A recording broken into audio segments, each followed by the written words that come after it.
ეს საინტერესო სტატისტიკას გეტყვის, წავიკითხე, რუსეთში მარტო 5% გადის ეკლესიაში. და ამერიკაში 40.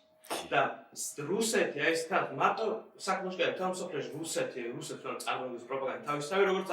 მართლმადიდებელი ოჯახური პრინციპები ერთი მეს რუსეთში ყველაზე მეტი ნარკოდამოკიდებული აქვს ტიპსი არ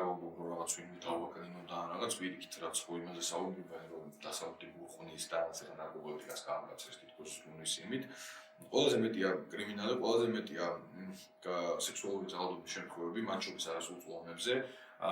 და თავად რუსეთი რაც ახლა აკეთებს არაუმებს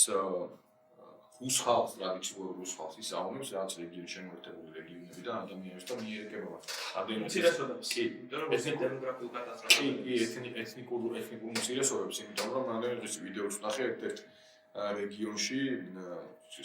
ქარხანა იყო და იმ ქარხანაში როდნენ და ადგილობრივები წაიყვანეს პირდაპირ სამსახურიდან ფონდის ხარჯი წარმოუდგენელი არის მართლა იქ. თან რუსეთში არის 23-25% ქორწინება დაშორებით. ჩვენთანაც მაღალია უკვე იმატებს, მაგრამ დასავლეთში ესეთ მაღალი არა, იმიტომ რომ დასავლეთში მაინც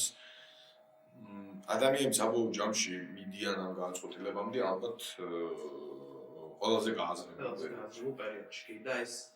მართლა რუსეთი რა ესეთი პრინციპული ესეთი მართლმადიდებელი პრინციპებით სავსე ეს არის აბსოლუტური ტყუილი და ჩვენ სიმართლით უნდა ვებრძოლოთ ამ პროპაგანდას